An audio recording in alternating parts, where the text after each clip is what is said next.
Qəlbini qıranı unutmaq üçün, yaşadığını yox, yaşatdıqlarını xatırla. Səni əzənə əzilməmək üçün, ona gedən yolları kökündən bağla. Artıq nə onunsan, nə də kimsənin, kimsəyə görə çarpmayacaq ürəyin. Nə qanadın qırılar, nə də ki qəlbin.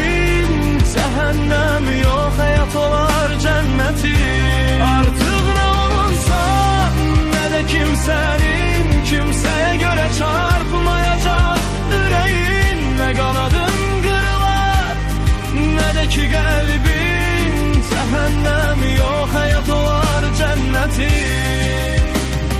Tanrının yaratdığı dəyərli insan, sən tək biri önündə aciz mi qalmasan?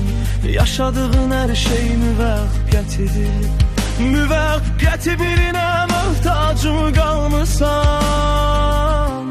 Artıq nə onunsan, nə də kimsənin, kimsəyə görə çarpmayacaq ürəyin. Nə qanadın qırılar, nə də ki qəlbin.